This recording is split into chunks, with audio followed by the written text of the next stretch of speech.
The combat shuttle's engines whined in protest as Everett fought to keep it airborne against the violet maelstrom. Through the reinforced viewport, lightning forked across the alien sky, illuminating the crystalline sand formations that jutted like accusing fingers from the planet's surface. "Torres, this is Everett. Do you copy?" Static answered his third attempt at communication. "Captain Torres, if you can hear this, I'm tracking your beacon. ETA 5 minutes if this storm doesn't tear us apart first." Everett Kincaid, combat medic of the 3rd Colonial Marines, hadn't expected trouble on what was supposed to be a routine civilian transport between star systems. The passengers, researchers, diplomats, and a few colonists were secure in the main vessel's stasis pods, blissfully unaware that their captain had taken a shuttle to the surface of this uncharted purple hell and promptly disappeared. The proximity alert blared as another electromagnetic surge threatened to overwhelm the shuttle's shields. Everett's knuckles whitened around the controls. "Come on, you piece of junk," he muttered, wrestling the craft into a steep dive beneath the worst of the storm. Just a little longer. As a combat medic, Everett had seen his share of desperate situations: extraction missions under heavy fire, field surgeries with minimal supplies, triage decisions that haunted his dreams. But this was different. The 3rd Colonial Marines were technically at peace with the major interstellar powers, including the notoriously expansionist Korean Empire. Being caught in unauthorized Korean territory would be a diplomatic nightmare at best, a death sentence at worst. Everyone knew about the Korean Empire and its ruler, Empress Cora. Stories of her ruthlessness spread through colonial space like wildfire. How she'd personally led the annihilation of the Centauri rebellion. How those who failed her were never seen again. Some said she kept a monstrous creature at her side, a beast that could tear a soldier in half with a single swipe. Yet here Everett was, flying through what he strongly suspected was Cryon-controlled space, chasing after a captain who should have known better. The beacon signal strengthened as Everett brought the shuttle down toward a plateau of amethyst-colored rock. The landing struts groaned against the uneven surface, and he quickly ran through the shutdown sequence, keeping life support and sensors active. Donning his environmental suit and medkit, Everett cycled through the airlock and stepped onto alien soil. The atmosphere was technically breathable, according to his scanners, but filled with particulates that would irritate human lungs. Better safe than sorry. The beacon led him to the edge of a ravine, where purple lightning illuminated the churning clouds overhead. The wind howled, carrying crystalline dust that pinged against his helmet. "Torres!" he called over the comm, his voice lost to the storm. The beacon signal pulsed stronger, drawing him down a treacherous path into the ravine. Everett descended carefully, medical scanner in one hand, sidearm in the other. Marines weren't supposed to be armed on civilian missions, but Everett had bent that rule after a pirate ambush left him with 3 dead passengers he might have saved. At the bottom of the ravine, the beacon signal veered sharply right, leading into a narrow fissure in the rock wall. Everett squeezed through, helmet light illuminating the passage ahead. The cave beyond opened into a vast chamber, and Everett froze at the threshold. The creature sprawled across the cave floor was like nothing he'd seen in his decade of interstellar service. Massive, easily 4 meters long, with a hide like burnished obsidian. 6 limbs, 4 powerful legs, and 2 smaller, more dexterous appendages near what Everett assumed was its head. That head bore a crown-like crest of bony spines, now drooping lifelessly.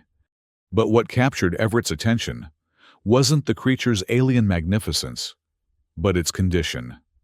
A crystalline spear had pierced its side, and black ichor pooled beneath the wound. The creature's breathing came in labored gasps, a wet rattle that echoed in the chamber. And beside it, surrounded by the wreckage of Torres's shuttle, stood an imposing figure in ornate armor that gleamed with purple bioluminescent patterns. Behind her, A semicircle of armored guards aimed weapons at Everett. Empress Cora of the Korean Empire. Even without the royal insignia etched into her armor, Everett would have recognized her from intelligence briefings. Tall and regal, with skin the color of burnished copper and eyes that shone with an inner light. 4 short, horn-like protrusions crowned her head where human ears would be, marking her as Korean royalty. "You are trespassing. Human," she said. Her voice surprisingly melodious, despite the underlying steel. "In restricted imperial territory, during a royal hunt, give me one reason why my guards should not end your life where you stand." Everett's mind raced. Torres was nowhere to be seen. The captain's beacon signal came from a small device now attached to the creature's spined collar. "I'm a medic," he said finally, raising his hands slowly. "I came tracking a distress signal, but it seems like your companion is the one in distress now." The Empress's expression remained impassive, but something flashed in her luminous eyes. "Vorak is not a companion. He is a bonded war beast, the last of his kind. And he is dying." Her voice caught almost imperceptibly on the final word. "Our physicians say the poison from the crystal spear is beyond their skill to counteract." Everett's medical training kicked in, overriding his self-preservation instinct. He studied the creature, Vorak, from a distance, noting the labored breathing, the discoloration spreading from the wound. "I might be able to help," he said carefully. "Human and cryon biology are different, but toxicology follows universal principles. With your physician's knowledge of his physiology and my experience with trauma care—" "Silence!" One of the guards stepped forward, an elaborate headdress marking him as some kind of officer. "Your Majesty, this is clearly a colonial spy. The humans sent him to—" "To what, Commander Zephyr?" Cora cut him off. "To stumble upon my wounded war beast by sheer coincidence? To offer medical assistance as some elaborate ruse?" She turned back to Everett, her gaze penetrating. "What is your name?" "Human medic. Everett Kincaid, 3rd Colonial Marines. My captain's beacon led me here, but I see now that was misdirection." The Empress nodded slightly. "Your captain violated our territorial boundary. He was apprehended and is now aboard my ship. His fate depends largely on what happens in the next few moments." She gestured toward the dying creature. "Can you truly help Vorak?" Everett took a deep breath. This was the moment. Run or stay. Self-preservation or duty? But there was never really a choice. Not for him. "Let me examine him," he said, meeting her gaze steadily. "I'll do everything I can." The storm outside the cave intensified as Everett knelt beside the massive creature. Up close, Vorak's alienness was even more apparent. Skin like living metal, with intricate patterns that pulsed weakly with the same bioluminescence as the Empress's armor. The wound where the crystal spear had penetrated was angry and swollen. Black ichor, mixed with a phosphorescent purple fluid that Everett assumed was the poison. "I need to know more about his anatomy," Everett said, opening his medkit and activating his diagnostic scanner. "Heart location, major blood vessels, metabolic process." A slender Korean stepped forward from among the royal guard. Unlike the others, he wore no armor, only flowing robes adorned with symbols Everett didn't recognize. "I am Physician Kale," he said, his tone making clear his reluctance. "I have served as royal physician to Her Majesty's bonded beasts for 20 cycles. What do you need to know, human?" "Everything you can tell me. And quickly." Everett gestured to his scanner. "This isn't calibrated for Korean physiology, let alone whatever magnificent species Vorak belongs to." Something like surprise flickered across Physician Kale's face at Everett's description of the beast. The Korean healer knelt opposite him, placing a 6-fingered hand on Vorak's flank. "The primary circulatory node is here," He indicated a spot about a third of the way down the creature's body. 3 secondary nodes here, here, and here. The crystal toxin attacks the neural pathways first, then degrades the circulatory system. We've tried conventional antitoxins and purification rituals, but... Wait, Everett interrupted. Purification rituals? Cale's expression hardened. Our medical traditions are ancient and proven, human. Do not presume to... No disrespect intended, Everett said quickly. I'm trying to understand your approach so we can work together.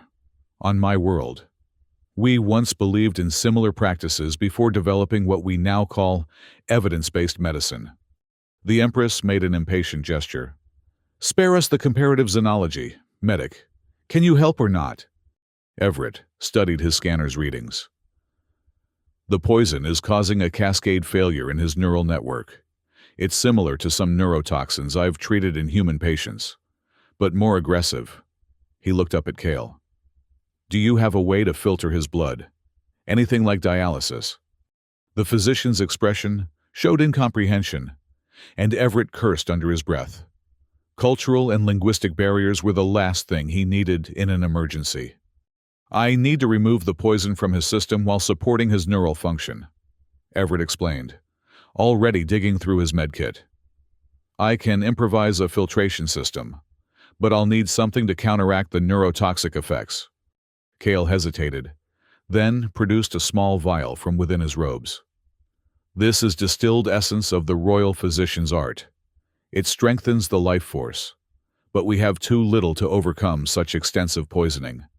Everett took the vial, scanning its contents. The readout showed a complex biochemical compound with neural stimulant properties. It might work, especially if he could concentrate it directly at the affected neural pathways. I need space to work, he said, his voice taking on the authoritative tone he used in combat triage situations. And I need assistance. Physician Cale, if you're willing.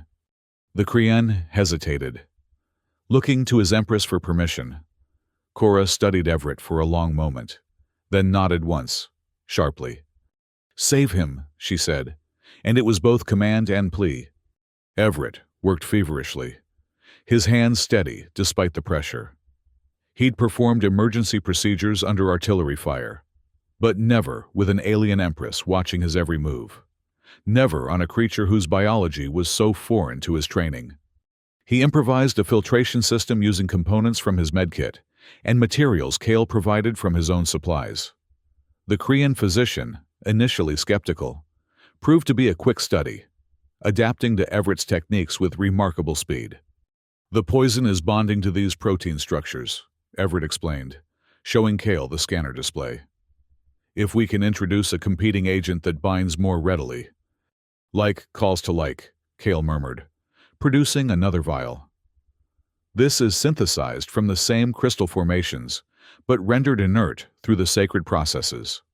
Everett bit back a comment about sacred processes, being another term for chemistry. Instead, he scanned the new substance and nodded. This could work. It has a similar molecular structure to the toxin, but lacks the neurodegenerative properties. As they worked, Everett became aware of a strange sensation, a pressure at the edges of his consciousness, like someone standing just outside his peripheral vision. Every time he touched Vorak, the sensation intensified. There's something, he began, then shook his head. Never mind, let's focus on the filtration. Cale gave him an odd look, but continued preparing the counteragent. Together, they established the makeshift dialysis system, filtering Vorak's black blood through a series of membranes infused with the binding agent. Hours passed. The storm outside abated, then intensified again. The royal guards maintained their vigilant positions, and Empress Cora never left the chamber, her gaze fixed on Vorak's still form. Everett lost track of time, focused entirely on the task at hand. His back ached, his hands cramped, but he pushed through the discomfort. This was what he was trained for, to preserve life, regardless of circumstance. Finally, The scanner showed promising results. The toxin levels had dropped significantly, and Vorak's neural activity was stabilizing. "I think we've turned the corner," Everett said, allowing himself a moment of cautious optimism. "His body is beginning to heal itself now that we've removed most of the poison." Kale nodded, a reluctant respect in his expression. "Your methods are unorthodox, but effective. I would not have thought to approach the problem this way." Everett managed a tired smile. "Different perspectives can be valuable. Your knowledge of his physiology was essential. I couldn't have done this without you." The Empress approached, her regal bearing unchanged despite the hours of anxious waiting. "He will recover?" "I believe so, Your Majesty," Everett replied. "The next few hours will be critical, but the worst has passed. We should continue the filtration for another cycle to be sure, and he'll need time to recover his strength."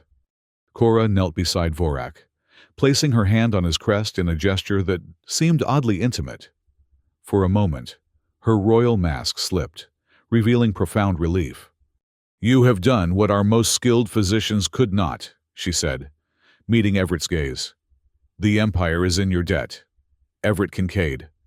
The pressure at the edges of Everett's mind suddenly intensified. And this time, he couldn't ignore it. A wave of foreign emotion washed over him. Gratitude, relief, and something deeper, more primal. It took him a moment to realize that the feelings weren't his own.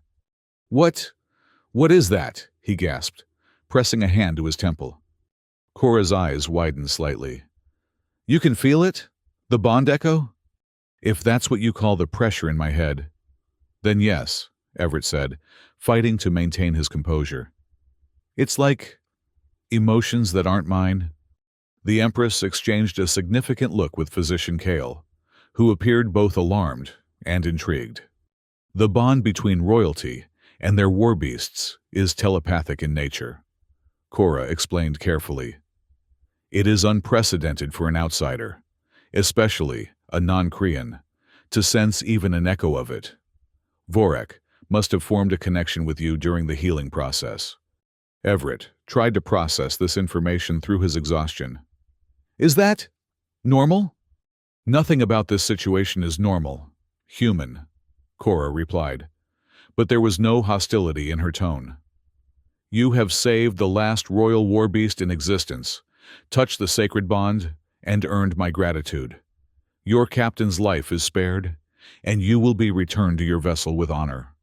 Commander Zephyr stepped forward, his posture radiating disapproval. "Your Majesty, I must advise against allowing the human to leave. The knowledge he now possesses of Your Majesty's bond and of Korean medical technology." "Is knowledge freely given in exchange for Vorak's life?" Cora interrupted, her voice hardening. "Do you question my judgment, Commander?" Zephyr bowed deeply.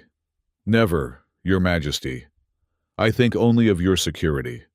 "Then think of this. The human could have fled when he saw us. Instead, he offered help when our own methods failed." She turned back to Everett. "Rest now. When Vorak is stable enough to move, we will transport him to my flagship, the Sovereign's Will. You will accompany us to ensure his continued recovery." It wasn't quite a request, but it wasn't quite a command either. Everett nodded, too exhausted to argue even if he'd wanted to. "I'll need to contact my ship. Let them know I'm alive and that I've found Captain Torres." "It will be arranged," Cora assured him. "For now, rest. You have earned it." As Everett settled against the cave wall, medical scanner still monitoring Vorak's vital signs, he wondered what he'd gotten himself into. He'd come searching for his captain, and instead found himself treating an alien war beast, experiencing telepathic echoes, and earning the gratitude of the galaxy's most feared Empress. Not bad for a day's work, he thought as exhaustion claimed him. Not bad at all. The Sovereign's Will was unlike any vessel Everett had ever seen. From the outside, it resembled a massive predatory bird, its hull gleaming with the same bioluminescent patterns he'd observed on Krian armor and on Vorak's hide. Inside, it was a bewildering blend of advanced technology and what appeared to be ritual spaces, with entire decks dedicated to purposes Everett couldn't begin to guess. He'd been given quarters near the medical bay where Vorak had been installed. The accommodations were surprisingly comfortable, though sized for the taller Krian physiology. Captain Torres had been housed elsewhere on the ship, and Everett had been allowed only brief communication with him, enough to confirm he was unharmed and being treated well. 3 days had passed since the rescue in the cave. Vorak was recovering steadily, his vital signs strengthening by the hour. The makeshift filtration system had been replaced by more sophisticated Krian medical technology. But many of Everett's innovations had been incorporated into the treatment regimen, much to Physician Cale's obvious discomfort. Everett was reviewing the latest neural scans when the medical bay doors slid open, admitting Empress Cora. Gone was the battle armor. She now wore flowing robes of deep purple and silver, embroidered with symbols similar to those on Physician Cale's garments. The royal guards that had accompanied her everywhere on the planet's surface were noticeably absent. "Your Majesty," Everett acknowledged, rising from his seat beside Vorak's medical platform. "Physician Kincaid," she replied, using the title his Krian colleagues had bestowed upon him, half in jest, half in reluctant respect. "How fares my warbeast today?" "Remarkably well," Everett said, gesturing to the neural activity display.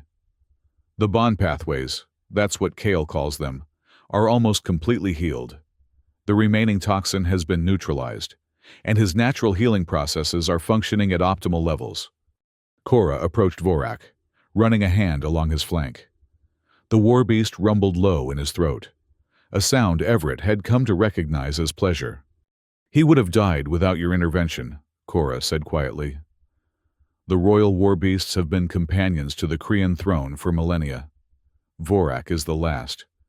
When he showed signs of the genetic degradation that claimed the others, I took him on this final hunt, hoping the ancient grounds might strengthen him."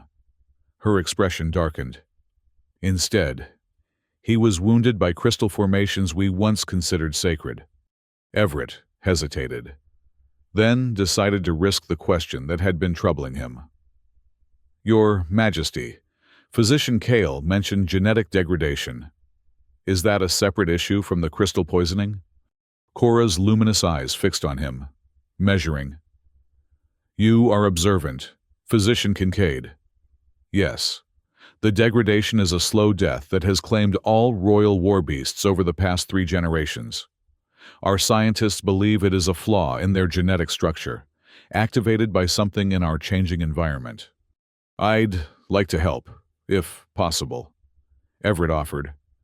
"I'm not a geneticist, but I have some training in genetic stabilization techniques used for colonists adapting to new environments." The Empress studied him for a long moment. "Why would you offer this? You have already discharged any debt by saving Vorak from the immediate threat. You could return to your people now." Everett considered his answer carefully. The truth was, he wasn't entirely sure himself. Part of it was professional curiosity. The chance to study an alien species was a rare opportunity. Part was humanitarian instinct. He'd never been able to turn away from suffering he might alleviate. And part, he had to admit, was fascination with the enigmatic Empress herself. "Where I come from, healing isn't a debt to be discharged," he said finally. "It's an ongoing commitment. If I can help, I should try." Something softened in Cora's expression. "Your species continues to surprise me. Everett Kincaid. The War Council warned me that humans were deceptive and self-serving. Yet here you stand, offering help when you have nothing to gain." "We're like any species," Everett replied with a slight smile, "capable of both great selfishness and great compassion." Cora seemed about to respond when the medical bay doors slid open again, admitting Commander Zephyr and a tall, imposing Krian, whom Everett hadn't met before. This newcomer wore the insignia of high military rank, with decorations that, even to Everett's untrained eye, spoke of battlefield prowess. "Your Majesty," Zephyr began without preamble. "Rumor of the War Beast's recovery has reached the War Council. Admiral Thorne has come to verify the reports personally." Admiral Thorne inclined his head respectfully to the Empress, then turned critical eyes on Vorak and Everett. "Is it true, then? The last War Beast survives?" "As you can see, Admiral," Cora replied, gesturing to the clearly improving Vorak. "Thanks to the intervention of Physician Kincaid." Thorne's gaze swept over Everett, assessing and dismissive in equal measure. "A human healer? How unprecedented." He turned back to Cora. "The Council is most interested in how this might affect our position.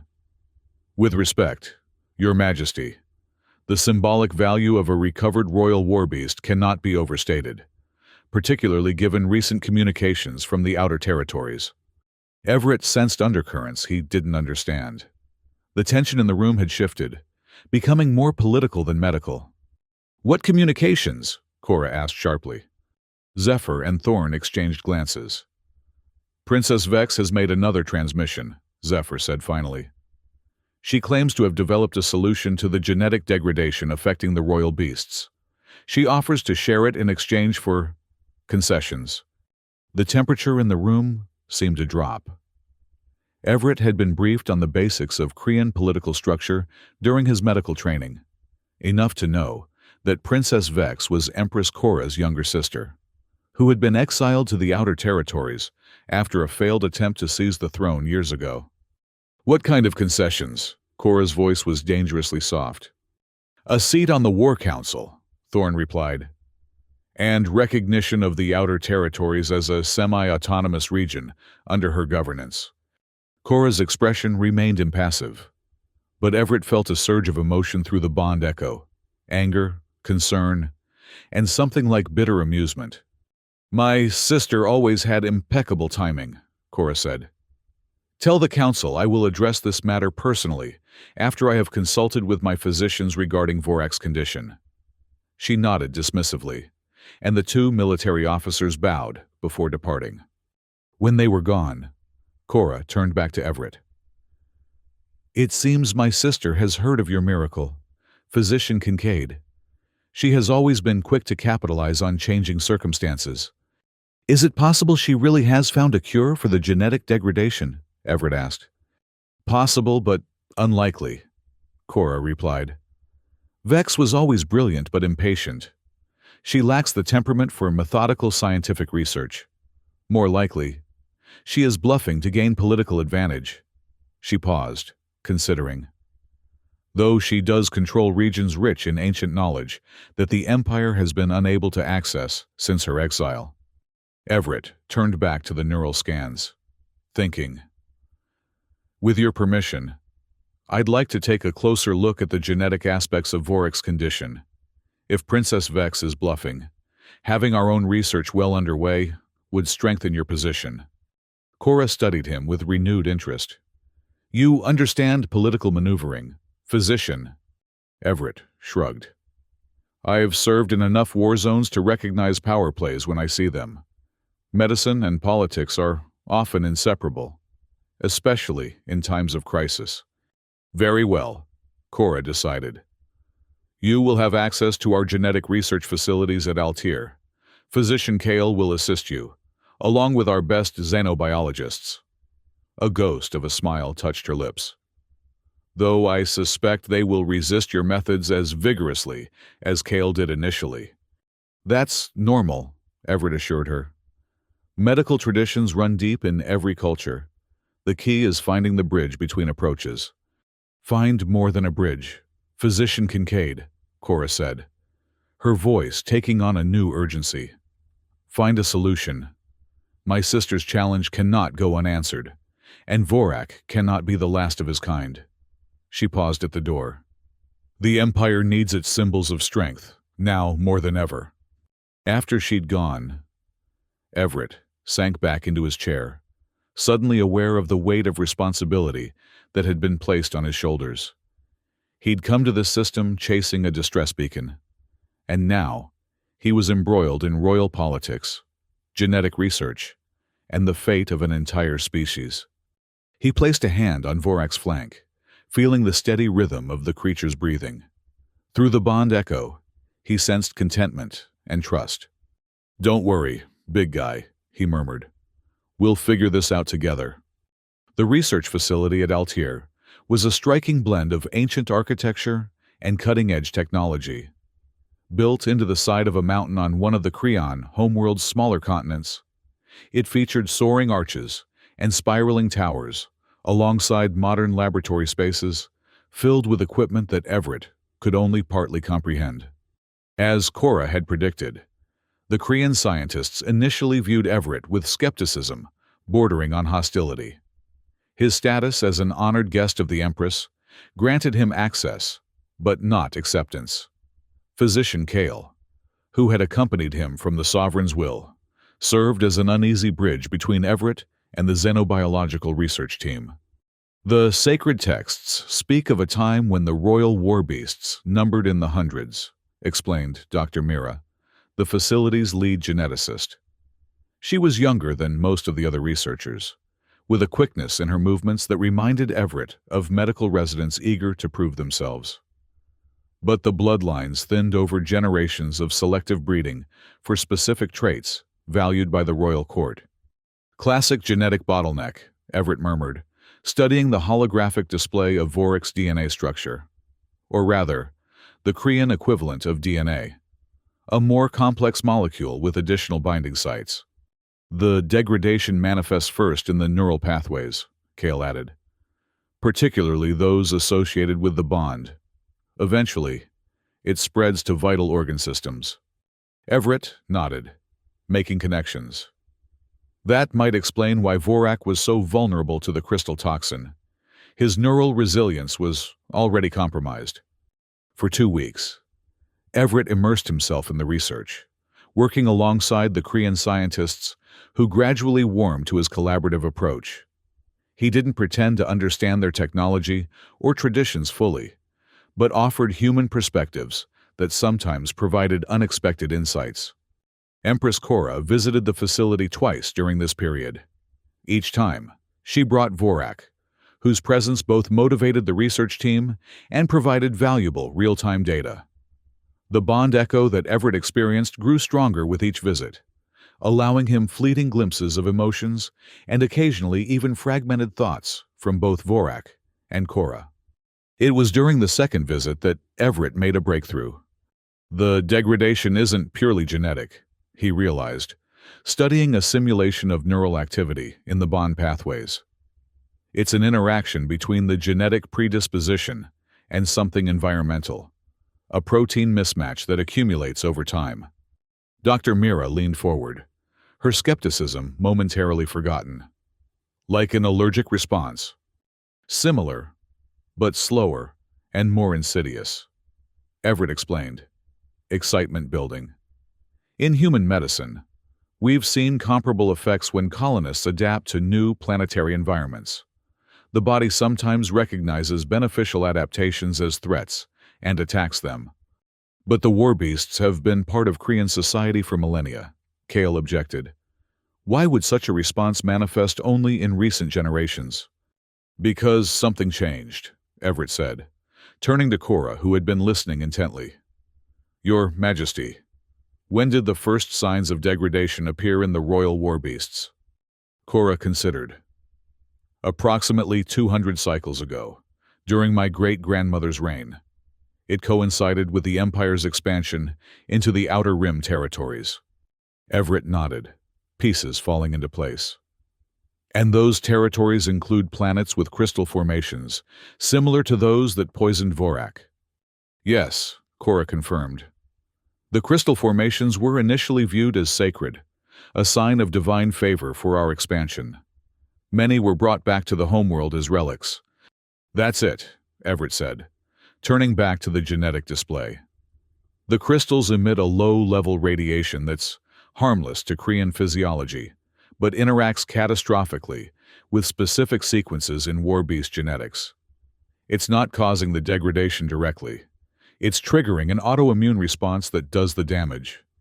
The Korean scientists erupted in discussion, their initial hostility completely forgotten in the excitement of discovery. Physician Kale looked from the display to Everett with newfound respect. "If this theory is correct," he said slowly, "then we might be able to develop an immunomodulation therapy that prevents the autoimmune response without affecting the beneficial genetic adaptations." "Exactly," Everett agreed. "Combined with a targeted gene stabilization protocol to repair the damage already done, we could save not only Vorak, but potentially revitalize the entire species from preserved genetic material." Dr. Mira finished, already inputting calculations into the simulation. Cora stepped forward, her expression carefully controlled. "How certain are you of this conclusion, Physician Kincaid?" Everett met her gaze steadily. "The theory is sound, Your Majesty. The evidence supports it, but we'll need to run trials to confirm the treatment approach." "Time," Cora said, her voice tight. "How much time will you need?" Everett exchanged glances with Kale and Mira. "To develop a prototype therapy? Perhaps 2 weeks. To confirm its efficacy and safety? Longer." "We may not have longer," Cora replied. "My sister's challenge has galvanized factions within the War Council.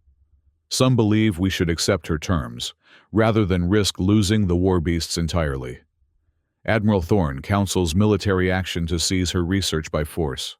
She paused. "The Council has called an emergency session 3 days from now. I need something tangible by then." The pressure of imperial politics crashed back into what had briefly been a purely scientific moment of triumph. Everett took a deep breath. "We'll have preliminary results in 3 days," he promised. "Enough to demonstrate that we're on the right track." Cora studied him for a moment, then nodded. "See that you do, Physician. The stability of the Empire may depend on it." After she had departed with Vorak, Dr. Mira turned to Everett. 3 days is impossible. We need at least 10 to develop even a basic protocol. Then we work in shifts and focus only on what's essential for the proof of concept," Everett replied, already mentally organizing the necessary steps. "We don't need a perfect solution by then. Just enough to show the Council that Empress Cora doesn't need to capitulate to her sister's demands." Kale frowned. "You involve yourself deeply in imperial politics for an outsider. Physician Kincaid." Everett met the Korean physician's gaze. "I involve myself in saving lives. Physician Kale. Politics is just the battlefield we're fighting on today." For the next 3 days, Everett barely slept. The research team worked around the clock, fueled by a combination of scientific excitement and political urgency. What had begun as reluctant collaboration transformed into genuine teamwork as cultural barriers gave way to shared purpose. By the morning of the council session, they had developed a prototype therapy that showed promising results in simulation. It wasn't a complete solution, but it demonstrated clearly that the crystal-induced autoimmune response could be modulated and that damaged genetic sequences could be repaired through targeted intervention. Everett presented their findings to Empress Cora in a private briefing before the council meeting. She absorbed the technical details with impressive speed, asking incisive questions that revealed a deeper scientific understanding than Everett had expected. "This will be enough to counter Vex's challenge," she concluded. "But the council will want a demonstration, not just theory." "We've prepared for that," Everett assured her. "With your permission, we'd like to administer the first treatment to Vorak during the council session. The neural response should be immediate and measurable, visible proof that our approach works." Cora's expression darkened. "You would risk Vorak as a political demonstration?" "No," Everett said firmly. "I would never suggest that if I thought there was significant risk. The treatment target systems we've already successfully repaired from the crystal poisoning. The risk is minimal, and the potential benefit is substantial, not just politically but for Vorak's long-term health." Through the bond echo, Everett felt a complex swirl of emotions from Cora, concern for Vorak, political calculation, and something else. Something directed at Everett himself that he couldn't quite identify. "Very well," she said finally. "Make your preparations. The council convenes in 3 hours." The War Council chamber was a circular amphitheater carved from what appeared to be a single, massive piece of crystal, purified and treated. Everett now understood, to neutralize the radiation that harmed the war beasts. Tiered seating rose around a central floor where Empress Cora sat upon an elevated throne, Vorak resting at her feet. Everett stood to one side of the throne, alongside Physician Kale and Dr. Mira, their equipment ready for the demonstration. Arrayed around them were the 24 members of the War Council, a mix of military leaders like Admiral Thorne, noble representatives from major Korean territories, and a few civilian advisors whose roles Everett could only guess at. The proceedings began with formal declarations and ritual exchanges that Everett's translator implant rendered into approximations of human concepts. Then, Admiral Thorne rose to address the matter at hand. "Your Majesty, honorable council members," he began, his voice resonating in the chamber. "We face a critical juncture for the Empire. Princess Vex claims to possess the cure for the war beast degradation, a claim she has supported with preliminary data transmitted to our scientific community. In exchange, she demands recognition and power that many believe she has not earned." Murmurs rippled through the council as Thorne continued, outlining the strategic implications of either accepting or rejecting Vex's offer.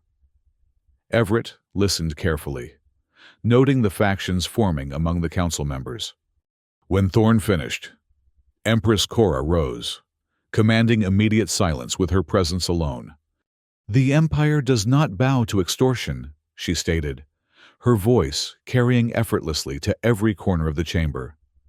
"Nor does it reject valuable knowledge out of pride. I have invited Princess Vex to address the council directly so that we may evaluate her claims and her demands in full transparency." A stir of surprise moved through the assembly. Clearly, this development was unexpected. A massive holographic display shimmered into existence at the center of the chamber, and moments later, the image of Princess Vex appeared. The family resemblance between the sisters was obvious, though Vex was slightly shorter, her features sharper. Where Cora projected regal serenity, Vex radiated intensity and ambition. "Sister," Vex greeted, with a bow that managed to be both formally correct and subtly mocking. "Honorable Council, how generous of you to grant me an audience after so many years of exile." "This is not a reconciliation, Vex," Cora replied evenly. "It is an opportunity for you to present your research and your terms directly to those who must evaluate them." Vex smiled, a calculating expression. "My research is simple enough to explain. The war beast degradation is caused by environmental factors introduced during the Empire's expansion, specifically radiation from the crystal formations found in the outer territories." Everett started at the exact echo of their own discovery. Beside him, Kale and Mira exchanged glances. "This radiation," Vex continued, "triggers an autoimmune response in the war beasts, causing progressive neural damage that eventually leads to complete system failure. My team has developed a gene therapy that counteracts this response and repairs the damaged sequences." She gestured, and data began to scroll beside her image. Genetic sequences, treatment protocols, clinical results. To Everett's trained eye, the approach was remarkably similar to what they had developed at Altair, though with refinements that suggested Vex's team had been working on the problem longer. "As for my terms," Vex said, turning her attention back to Cora, "they remain unchanged. Recognition of the outer territories as a semi-autonomous region under my governance, and a permanent seat on the War Council. In exchange, I will provide the complete treatment protocol and assist in its implementation." Cora's expression remained impassive, but through the bond echo, Everett felt her calculating, weighing options and implications. "An interesting proposal," Cora said finally. "But the Council may wish to consider alternatives before making such a significant decision." She turned slightly. "Physician Kincaid, would you share your findings with the Council?" Everett stepped forward, acutely aware of all eyes, and one holographic gaze, turning toward him. "Honorable Council," he began. "I am Everett Kincaid, a human physician who has been working with your scientists at Altair. We have independently reached the same conclusion as Princess Vex regarding the cause of the war beast degradation." He gestured, and his own data appeared alongside Vex's in the holographic display. "And we have developed a similar therapeutic approach." Vex's expression hardened. "You allow an alien to interfere in matters of imperial genetics. Sister, how desperate you must be." "Physician Kincaid saved Vorak's life when our own methods failed," Cora replied smoothly. "His perspective has proven valuable precisely because it is different from our own." Everett continued, explaining their findings and treatment approach in terms that balance technical accuracy with accessibility for the non-scientific council members. He concluded by addressing the key point directly. "We are prepared to demonstrate our therapy on Vorak today, with Her Majesty's permission. The initial treatment will target the neural pathways most affected by the degradation, with measurable results that should be immediately visible." A commotion erupted among the council members. Admiral Thorne rose, his expression thunderous. "This is unprecedented. To risk the last royal war beast on an untested therapy developed by an alien?" "The therapy is not untested," Dr. Mira interjected, stepping forward. "We have conducted extensive simulations based on Vorak's specific genetic profile. The risk is minimal compared to the potential benefit." Princess Vex's holographic image leaned forward. Her interest clearly piqued despite her political posturing. "You would administer the treatment now? Before the Council?" "We would," Everett confirmed, meeting her gaze through the hologram. "With full transparency. The results will be displayed for all to evaluate." A calculating look crossed Vex's face. "I propose a compromise. Demonstrate your therapy, sister. If it proves effective, I will transmit my complete research data immediately. No political conditions attached. We can then compare approaches and develop the optimal treatment together." "And if our demonstration fails?" Cora asked, though Everett sensed she already knew the answer. "Then you accept my original terms," Vex replied, "and acknowledge that the Empire needs what only I can provide." The council chamber erupted in debate, factions arguing vehemently for and against this new proposal. Through it all, Cora remained silent, her gaze fixed on her sister's holographic image. Finally, she raised a hand, and silence fell immediately. "I accept these terms," Cora declared. "Physician Kincaid, proceed with the demonstration." Everett nodded, pushing aside the weight of imperial politics to focus on the medicine. He and Kale moved to Vorak's side, preparing the treatment while Dr. Mira established the monitoring systems that would display the results to the Council. "The first application targets the primary bond pathways," Everett explained as he worked, his voice carrying to the assembled Council and to Vex's watching form. "These are the neural structures most severely affected by the degradation and the most critical for the war beast's health and function." He administered the treatment using a device the Altair team had developed, a synthesis of human medical technology and Kree biological interfaces. As the therapy entered Vorak's system, Everett felt the bond echo surge, intensifying beyond anything he'd experienced before. Images and sensations flooded his mind, memories that weren't his own, emotions too alien to name, and beneath it all, a profound sense of connection not just to Vorak, but to Cora as well. The bond was triangulating, including him in what had previously been a closed circuit between Empress and Warbeast. Gasps rose from the Council as the monitoring displays showed immediate neural response. Damaged pathways began to regenerate, pulsing with renewed energy. Vorak himself stirred, rising to his full height beside the throne, his bioluminescent patterns brightening to a brilliance that hadn't been seen since before his injury. "Remarkable," Princess Vex murmured, her political calculation momentarily overshadowed by scientific appreciation. "The neural regeneration rate exceeds even our projections." "As promised," Cora said, rising to stand beside Vorak, one hand resting on his crest. "A demonstration of what the Empire can achieve through cooperation rather than coercion." Vex studied the results displayed before her, then nodded slowly. "I will honor our agreement. My research data is being transmitted now." She paused, then added with unexpected sincerity, "For the war beasts, if nothing else." The data transfer confirmation appeared on the council chamber displays, and Dr. Mira quickly began comparing the incoming information with their own research. "Her approach is compatible with ours," Mira confirmed after a brief analysis. "More refined in some aspects, particularly regarding long-term genetic stability. Combined with our neural regeneration protocol, we could have a complete treatment within days." Admiral Thorne rose again, addressing Cora. "Your Majesty, while this development is promising for the war beasts, it does not resolve the political situation in the outer territories. Princess Vex remains in control of valuable resources and maintains a separate power base that threatens imperial unity." "A valid concern, Admiral," Cora acknowledged.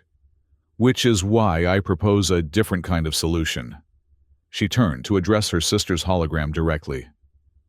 "Vex, you have demonstrated both scientific brilliance and a willingness to prioritize the war beast's survival over political advantage. These are qualities the Empire needs, especially as we confront the challenges of expansion and adaptation." Vex's expression showed cautious interest. "What are you suggesting, sister?" "Return to the homeworld," Cora said. "Not as a supplicant, but as Director of Imperial Scientific Advancement, a new position that will report directly to the throne and have observatory status on the War Council. The outer territories will receive increased autonomy in research and development, while remaining fully integrated within the Empire's political structure." The council erupted once more, some members protesting vehemently, while others nodded in approval. Through the bond echo, Everett felt Cora's absolute certainty in her decision, and her awareness of how it would rebalance power throughout the Empire. Vex was silent for a long moment, clearly weighing the offer against her original demands. "And my research team, the facilities we've established, will become the cornerstone of a new Imperial Science Academy," Cora replied, "with resources beyond what you could access independently." Another long pause. Then, to the surprise of many in the chamber, Vex bowed, a full, formal obeisance that acknowledged Cora's authority without reservation. "I accept, Your Majesty, for the advancement of the Empire and the preservation of its living symbols." As the council session dissolved into the practical details of implementing this unexpected resolution, Everett found himself swept along in events far beyond his original mission.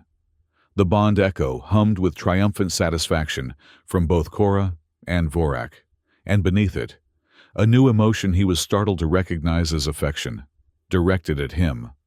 In the following weeks, the collaboration between Everett's team at Altair and Vex's researchers produced a comprehensive treatment protocol for the war beast degradation.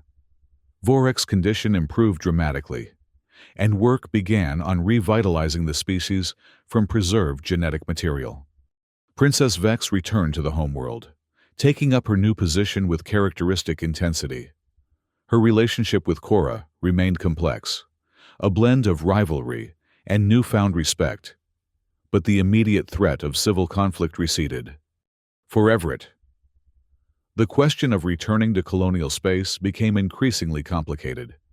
Captain Torres and the civilian passengers had been sent home weeks ago with diplomatic assurances and compensation for the inconvenience.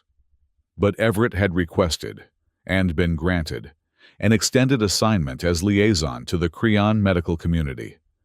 The official reason was to ensure the successful implementation of the War Beast treatment protocol. The unofficial reason walked beside him now, on the observation deck of the Sovereign's Will, as the massive vessel orbited the Krian homeworld.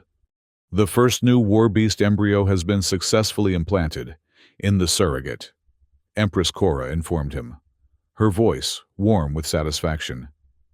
Dr. Mira believes it will develop normally, free from the degradation that afflicted the previous generation. That's wonderful news, Everett replied, genuinely pleased. The genetic modifications we incorporated should prevent the autoimmune response entirely, even if exposed to the crystal radiation. Cora nodded, her gaze turning to the viewport, where the curve of her homeworld gleamed below. You have given my people more than a medical breakthrough, Physician Kincaid. You have given us a future where adaptation doesn't mean abandoning our past. Your scientists would have reached the same conclusion eventually, Everett said modestly. I just offered a different perspective. Different perspectives are what the Empire needs most now, Cora replied. For too long, we have looked inward, seeing outside influences as threats rather than opportunities. She turned to face him directly. Which brings me to a matter I wish to discuss with you. Everett felt a flutter of anticipation through the bond echo, which had remained active between them even after Vorek's recovery. Over time, he'd learned to distinguish between emotions originating from the War Beast and those from Cora herself, a distinction that became increasingly important as his relationship with the Empress evolved from professional to personal. I'm listening, he said, meeting her luminous gaze. Your extended assignment will soon conclude, Cora stated. Colonial Command has requested your return, citing your valuable experience and the need for your skills elsewhere. Everett nodded slowly. He'd been expecting this. They're not wrong. I am still a colonial marine. You are also bonded to a Krian royal war beast, Cora pointed out. A connection unprecedented in our history. And you have formed connections to our people, our research, our future. A pause, laden with meaning. To me. The bond echo pulsed with emotion, hope, uncertainty, and something deeper that neither of them had yet named aloud. Are you asking me to stay? Everett asked quietly. I am offering you a choice, Cora replied. To return to your people with our gratitude and the assurance of continued scientific exchange, or to remain here as Imperial Physician and Royal Companion, a position that would place you at the center of Krian medicine and... She hesitated fractionally. At my side. Royal Companion. The translator struggled with the term, but through the bond echo, Everett understood its significance. A formal role that was both professional advisor and personal confidant, with implications that transcended either category. What would the War Council think of an alien in such a position? He asked, though the question was more practical than doubtful. Cora's lips curved in a smile that held a hint of her imperial authority. The Council has learned not to question my judgment in matters of imperial welfare. Your contributions have earned their respect, if not always their understanding. She moved closer, close enough that Everett could see the subtle patterns in her copper skin, the depth in her luminous eyes. The choice must be yours, freely made. I would not bind you against your will, even as I hope you will choose to stay. Through the bond echo, her emotions flowed unfiltered, vulnerability beneath strength, hope tempered by the weight of imperial responsibility, and affection that had grown into something far more profound. Everett thought of colonial space, of the life he'd left behind. A good life, meaningful work, but always somewhat rootless.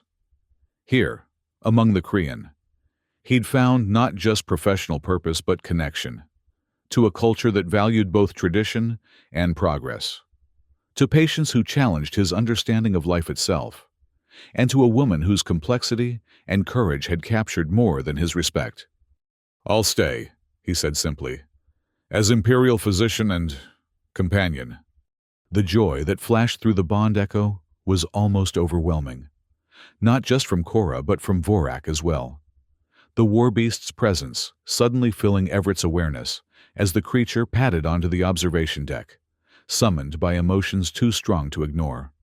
Vorak moved to stand beside them, his massive form radiating contentment. Cora placed one hand on the warbeast's crest and extended the other to Everett, who took it without hesitation.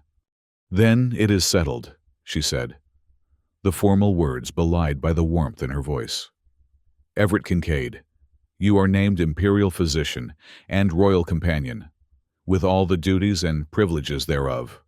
As the three of them stood together on the observation deck, the bond echo resonating between them in harmonious triads. Everett reflected on the strange path that had brought him here, from a routine transport mission to the heart of an alien empire, from emergency field medicine to groundbreaking xenobiology, from outsider to companion. Below them, the Krian homeworld turned serenely, its crystalline continents catching the light of its star. Above, the vast expanse of space stretched toward other worlds, other possibilities, and here, in this moment, the boundaries between human and Krian, between healer and leader, between duty and desire, dissolved into something new and undefined, a beginning rather than an end. "For the Empire," Cora murmured, the traditional phrase transformed by the emotions behind it. "For the future," Everett replied, adding his own meaning to the ritual. And Vorak, understanding in his alien way, rumbled his agreement as the bond between them strengthened. A connection that would reshape not just their lives, but the destiny of worlds beyond.